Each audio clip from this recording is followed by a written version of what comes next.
Hey guys, आप सभी लोगों का स्वागत है क्यूरेटिव योगा का एक नए फ्रेश और कमाल एपिसोड में। नमस्कार दोस्तों, मैं हूं अंतरीप और आप देख रहे हैं क्यूरेटिव योगा। तो चलिए नया कुछ देखते हैं, नया कुछ सीखते हैं। दोस्तों, आज के इस वीडियो में हम जो डिस्कस करने वाले हैं वो है 2023 में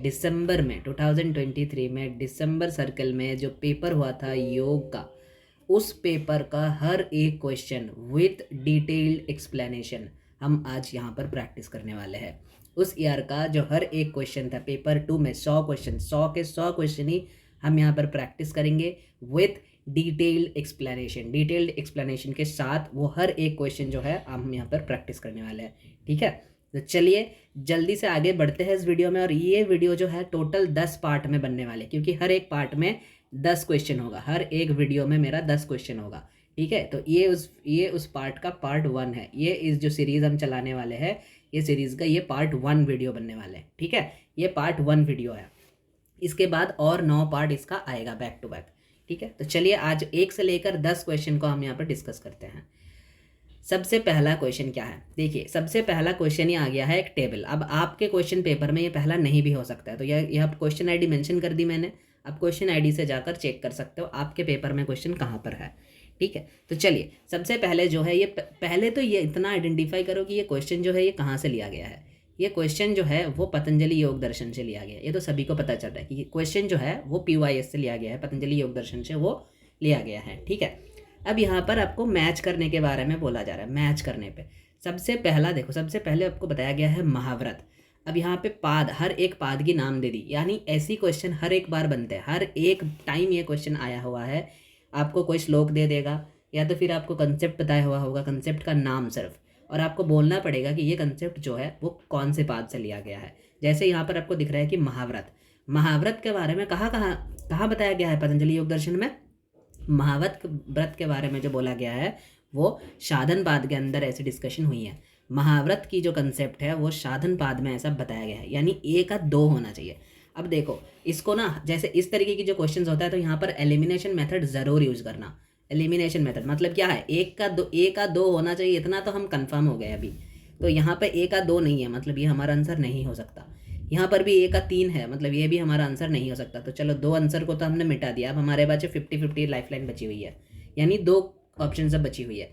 अब हम आगे चलते हैं। अब क्या कह रहा है, अब कह रहा है कि दूसरे नंबर पे यानी बी को अब देखेंगे। बी में क्या कह रहा है, बी में कह रहा है सूक्ष्म विषयत्वम शालिंग पर्जवाशनम, यानी ये सूक्ष्म विषय, ये जो कंसेप्ट है ये कौन से पाद में कहा गया है।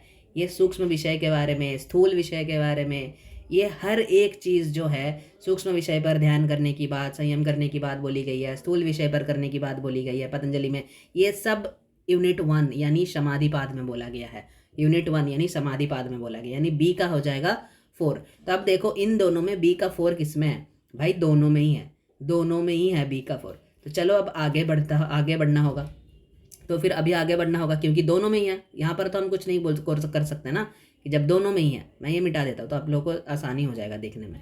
ठीक है, चलिए अब देखते हैं 3 नंबर को पढ़ते हैं। क्या कह रहा है, शानत क्रमयो शय्यम दिवेकजम ज्ञानम, मतलब क्या है, ये विभूति के बारे, ये एक टाइप की विभूति है, शन के बारे में जो कहा जा रहा है, ये यूनिट 3 में है, यानी ये विभूति पाद में बताया गया है।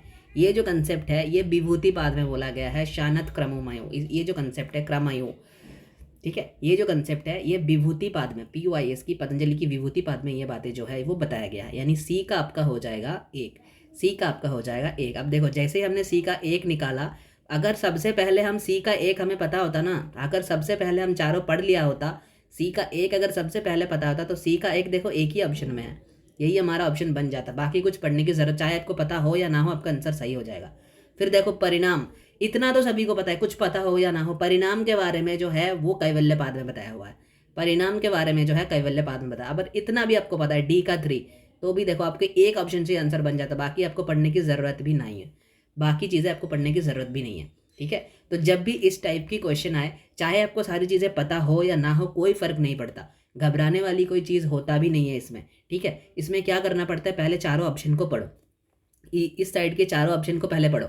यहाँ पर देखो क्या दिया हुआ है, एक ना एक आपको निकाल ही जाएगा जो कंफर्म होगा, उस एक को पकड़कर एलिमिनेट करते रहो बाकियों को। तो इस तरीके से आंसर बन जाते हैं, इस तरीके से आंसर सही भी बनते हैं, गलत नहीं बनते, इस तरीके से आंसर सही बनते हैं, याद रखना। ठीक है, चलिए ऐसे हम आगे बढ़ते हैं। इसका आंसर जो है वो था आंसर 1। चलिए अब हम आगे चलते हैं।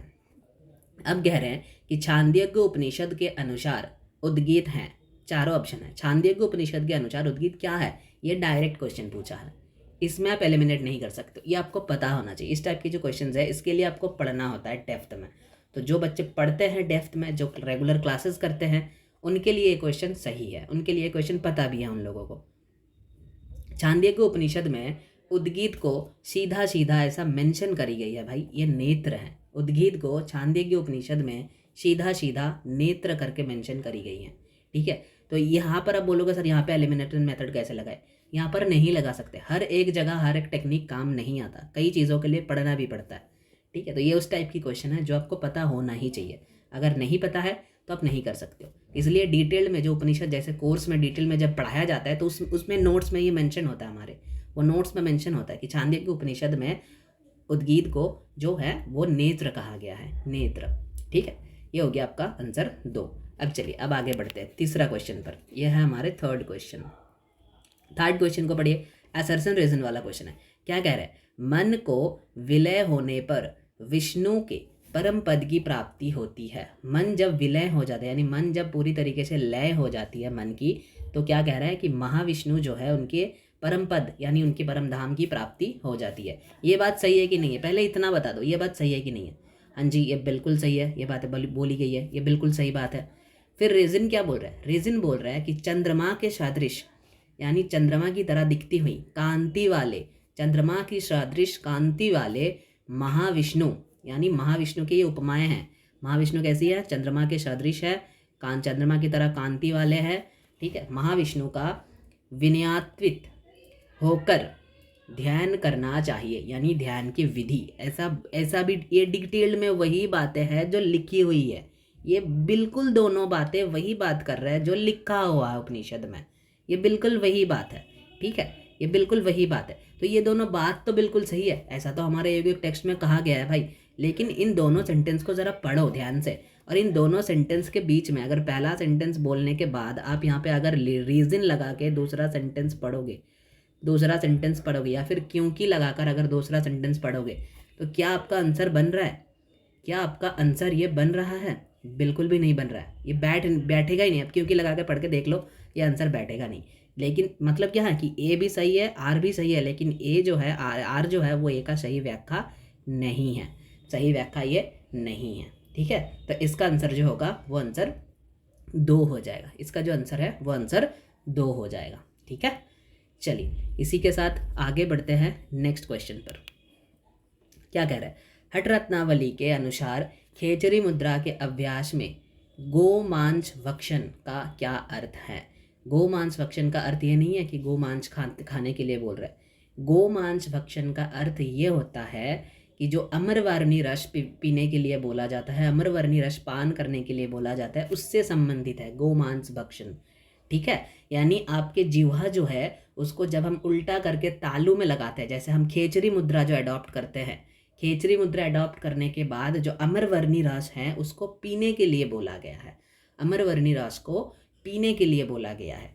ठीक है, उसलिए ये कंसेप्ट ऐसा बोला गया है कि जिह्वा को तालू में लगाना चाहिए, इसी वहाँ पर ऐसा बोला गया है गोमांस। गोमांस का मतलब होता है कि जिह्वा को तालू में लगाना और अमरवर्णी रस को सेवन करना, अमरवर्णी रस का सेवन करना। ठीक है, इसका मतलब ये नहीं है कि गोमांस खाने के लिए बोला है शास्त्रों में, ऐसा नहीं है। यह हठ रत्नावली में इसलिए गोमांस को मेंशन किया गया, गोमांस भक्षण। ठीक है, चलिए कहाँ पर मेंशन है, हठ रत्नावली में, यह तो आइडेंटिफाई कर ही दिया क्वेश्चन में। अब चलते हैं आगे, इसका आंसर तो हो गया 3। अब आगे चलते हैं। योग सूत्रों में शरीर के संपदाएं बताई गई हैं, क्या क्या संपदाएं बताई गई है शरीर का? देखो यहाँ पर आपके सामने ऑप्शन जो है वो है 5। क्या, पहले कह रहा है रूप, दूसरा कह रहा है महिमा, तीसरा कह रहा है लावण्य, चौथा कह रहा है वशित्व, और पांचवा जो कह रहा है वो कह रहा है बल। ठीक है, अब इसमें से महिमा जो है और वशित्व जो है ये अष्ट सिद्धि है जी, ये जो है ये अष्ट सिद्धियाँ है, ये आपकी अष्ट सिद्धियाँ हैं। लेकिन शरीर की संपदाएं कितनी बताई गई है, पहले इसमें आते हैं, पहले इसमें आ जाओ। शरीर की जो संपदाएं बताई गई है, शरीर की जो संपद बताया गया है, उस कितना बताया गया है जी, 5 बताया गया है। कहाँ पर बताया गया है, PYS में बताया गया है। शरीर की 5 संपदा के बारे में बताया गया है। क्या क्या है वो देख लीजिए। वो कुछ इस तरीके से है, ये श्लोक में बताया गया है। रूप, लावण्य, बल, वज्र सहनत्वानी, काय संपदा, यानी जो काय संपद है, यानी ये जो काय संपद है ये 5 है। एक है इसमें रूप, दूसरा है इसमें लावण्य, तीसरा है इसमें बल, चौथा क्या है, वज्र सम संयठन। रूप, लावण्य, बल, वज्र सम संयठन, इसमें 4 बताया गया, सॉरी 5 नहीं 4। रूप, लावण्य, बल, वज्र सम संगठन जो है वो बताया गया है काय संपद के अंदर, वो बताया गया है काय संपद के अंदर। ठीक है, तो इसलिए अब यहाँ पर आ जाओ, देखो ये है काय संपद, लावण्य भी है काय संपद, बल भी है, क्या बचा एक और, वज्र संयठन। वज्र की तरह जो संगठन होनी चाहिए शरीर का वो बच गया है अभी। तो तीनों यहाँ पर बता दिया, रूप, लावण्य, बल। तो देखो ACD, ACD कहाँ है, AC और E, सॉरी AC और E, AC और E कहाँ है, 4 में है। तो हो गया आपका आंसर 4। ये भी नहीं होगा, ये भी नहीं होगा, ये भी नहीं होगा। ये महिमा और वशिष्ठ क्या है, महिमा जो है ये अष्ट सिद्धि है, ये जो है ये बेसिकली अष्ट सिद्धि के अंदर जो हम अनिमा आदि अष्ट सिद्धि पढ़ते हैं ना, अनिमा आदि अष्ट सिद्धि, उनमें से ये 2 आते हैं। ये 2 उनका कंसेप्ट है। क्या क्या, अनिमा, महिमा, गरिमा, लघिमा, प्राप्ति, प्राकाम्य, वशित्व, ईशित्व। ये 8 कंसेप्ट जो है ये अष्ट सिद्धियाँ हैं, ये अष्ट सिद्धियाँ हैं। तो अष्ट सिद्धि के 2 ऑप्शन यहाँ पर दे दिया गया था आपको। ठीक है, इसको याद रख लेना, ये कंसेप्ट जो है और ये जो है ये दोनों बेसिकली अष्ट सिद्धि है, ये अष्ट सिद्धि है, ये अष्ट सिद्धि का कंसेप्ट है जो यहाँ पर बताई गई है आपको। ठीक है, ये है ही नहीं, ये शरीर की संपदाएं है नहीं। ठीक है, चलो आगे बढ़ते हैं, इसी के साथ नेक्स्ट क्वेश्चन पर चलते हैं। नेक्स्ट क्वेश्चन क्या कह रहा है, नेक्स्ट क्वेश्चन कह रहा है योग सूत्र के अनुसार अविद्या का अभाव होने पर संयोग का अभाव होता है, जिसे कहा गया है। अविद्या के अभाव होने पर संयोग का अभाव होते हैं। कह रहे हैं कि जब अविद्या के अभाव होते हैं तो संयोग का भी अभाव होता है। अब इस कंसेप्ट को क्या कहा गया है, इसे क्या कहा गया है, देखिए ये जो कंसेप्ट है ना, अविद्या के अभाव होने पर संयोग का अभाव होता है, बेसिकली ये कहाँ से लिया गया है, ये जो है यूनिट 2 से लिया गया है, यानी साधन पाद से ये लिया गया है। ये जो है वो साधन पाद का कंसेप्ट है। किस कंसेप्ट में आते हैं, चतुर्व्यूहवाद कंसेप्ट में आते हैं। देख लो, ये जो चतुर्व्यूहवाद कंसेप्ट है 2 नंबर अध्याय में जो 25वें नंबर श्लोक है, ये वहाँ से क्वेश्चन बना था। क्या है, तद्भावत संयोग भावो हान तदृश्य कैवल्यम, यानी क्या है, ये बेसिकली ये कंसेप्ट क्या है कि देखो क्या बताया गया था कि जब अविद्या का अभाव होता है, इसके पहले अविद्या के अभाव होने के बारे में कहा है 24 पर। ठीक है, तो जब अविद्या का अभाव होता है तो संयोग का भी अभाव होता है, संयोग का अभाव तो होता है। इस कंसेप्ट को क्या कहा गया, इस कंसेप्ट को बोला गया हान। इस कंसेप्ट को एक्चुअली क्या बोलते हैं, इसको हान बोलते हैं, हान। और इसको हान को क्या बोला जाता है, हान को किसके साथ तदृश्य कहा गया है, हान को कहा गया कि ये एक टाइप की कैवल्य है। हान जो है इसे कैवल्य के साथ सिमिलर किया गया है। तो यहाँ पे अब देखो बड़े चालाकी के साथ आपका ऑप्शन में हान ये वर्ड डाला ही नहीं, सिर्फ कैवल्य डाल दिया। बच्चे इसको गलत करके आएंगे, लोग इन तीनों में सोचेंगे, ये और इन तीनों के बारे में वो सोचेंगे, क्योंकि एग्जाम में प्रेशर बहुत रहता है। लेकिन अगर सही तरीके से पढ़ोगे और थोड़ा दिमाग एग्जाम में चल जाए ना, तो आपको पता चल जाएगा कि हान को जो है वो कैवल्य कहा गया है। तो ये बेसिकली हान के बारे में बात कर रहे हैं, जो है ना चारों वो चतुर्व्यूह में हम पढ़ते हैं ना, हे हेतु हान हान पाए, चारों कंसेप्ट हम लोग पढ़ते हैं ना, हे हेतु हान हान पाए। तो वहाँ से जो हान का कंसेप्ट है 25 नंबर श्लोक में ये मेंशन है। हान का जो कंसेप्ट है ये देखो 25 नंबर श्लोक में ये मेंशन है। ठीक है, तो इसका जो ऑप्शन है यहाँ पे जो आंसर होगा वो है कैवल्य, क्योंकि हान को कैवल्य के साथ सिमिलर बताया गया है। ठीक है, चलिए अब आते हैं नेक्स्ट क्वेश्चन पर। नेक्स्ट क्वेश्चन क्या कह रहा है कि ऋषि वशिष्ठ ने राजा दशरथ को धैर्यवान एवं उत्तम व्रत के पालन के साथ साथ सद्गुणों से विभूषित बताया, सद्गुणों से विभूषित बताया। ठीक है, फिर कारण क्या कह रहे हैं कि राजा दशरथ ने पुत्र राम एवं लक्ष्मण को ऋषि विश्वामित्र के साथ यज्ञ की सिद्धि के लिए भेजा था। ये बात तो बिल्कुल सही था जो एक में कहा है। दूसरे में भी जो कहा है ये आपको समझ में आ रहा है कि ये रामायण से कोटेड है, ये रामायण से कोटेड है, वो बस उस स्टोरी से ये क्वेश्चन उठाया गया। ये बात भी सही है, जो दूसरे नंबर पे है ये भी तो सही है, दोनों बात सही है, लेकिन दोनों क्वेश्चन को पढ़ो ज़रा, दोनों का टॉपिक ही अलग अलग अलग अलग है। तो ये कैसे इसका एक्सप्लेनेशन बनेगा, रीज़न जो है ये कैसे इसका असर्शन का एक्सप्लेनेशन कैसे बनेगा जब इसका टॉपिक ही अलग है, दोनों अलग अलग टॉपिक पे बात करी जा रही है। दोनों बातें तो सही है लेकिन व्याख्या सही नहीं है इसका, ठीक है, व्याख्या जो है वो सही नहीं है, ठीक है। ये रहा क्वेश्चन आईडी, ये तीनों ऑप्शन आईडी, इसका जो ऑप्शन होगा वो 2 होगा, यानी ये वाला हो जाएगा। चलिए आगे चलते हैं। कह रहे हैं कि कफ की अधिकता होने पर षटकर्मों का अभ्यास करना चाहिए। शरीर को शुद्ध करने वाली इन क्रियाओं की गोपनीय रखना चाहिए, इन क्रियाओं को गोपनीय रखना चाहिए। ये बातें सही है क्या? क्या बात कर रहे हो सर, बिल्कुल सही है ये बातें। ये एज इट इज़ हठ प्रदीपिका में कहा गया है जी, हठ प्रदीपिका में एज इट इज़ कहा गया है हठ प्रदीपिका में कि कफ की अधिकता होने पर षटकर्म आपको करना चाहिए। प्राणायाम वाला सेक्शन खोल के देखो, यूनिट 2 जो है हठ प्रदीपिका का, प्राणायाम से पहले षटकर्म बताया हुआ है। षटकर्म से पहले, षटकर्म स्टार्ट करने से पहले ये बताया हुआ है कि षटकर्म किनको करना चाहिए, जिनके मेद आधिक्य है, जिनके शरीर में मेद की आधिक्य है और जिनके शरीर में श्लेष्मा का मतलब होता है कफ, तो श्लेष्मा की आधिक्य है, उनके लिए षटकर्म बताए गए हैं, ठीक है। तो ये बात तो है, ये बिल्कुल सही है, ये बात है बिल्कुल सही है। फिर क्या कह रहे हैं, बात पित्त कफ की समानता होने पर षटकर्म की विशेष आवश्यकता नहीं है। ये बात भी सही है। क्यों सही है?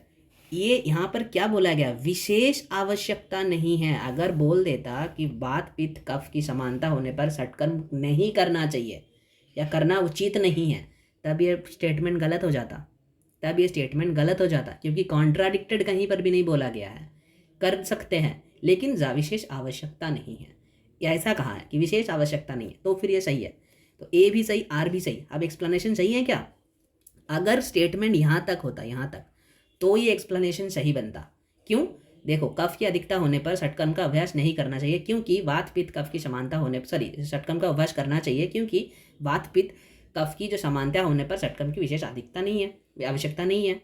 लेकिन यहाँ पे एक और स्टेटमेंट भी है भाई, असर्शन का मतलब यहाँ तक नहीं है, असर्शन का मतलब यहाँ तक है, यहाँ से यहाँ तक पूरा असर्शन है आपका। तो क्या कह रहे हैं, शरीर को शुद्ध करने वाली इन क्रियाओं की गोपनीय रखना चाहिए। यहाँ तक पढ़ो, फिर भी कॉज लगाओ, क्योंकि वात पित्त कफ की समानता होने पर षटकर्म की विशेष आवश्यकता नहीं होती है। ये मैच नहीं करेगा। ये वाला स्टेटमेंट जो है, ये रीजन जो है, ये इसको एक्सप्लेन नहीं कर रहा है, इस स्टेटमेंट को एक्सप्लेन नहीं कर रहा है, इसलिए ये रीजन सही व्याख्या नहीं है। ये जानबूझकर ये सेक्शन ऐड किया गया। ये सेक्शन नहीं होता तो व्याख्या सही बन जाता। ये सेक्शन क्योंकि दिया गया है तो इसका व्याख्या सही नहीं होगा, यानी आपका ऑप्शन हो जाएगा ऑप्शन नंबर 2।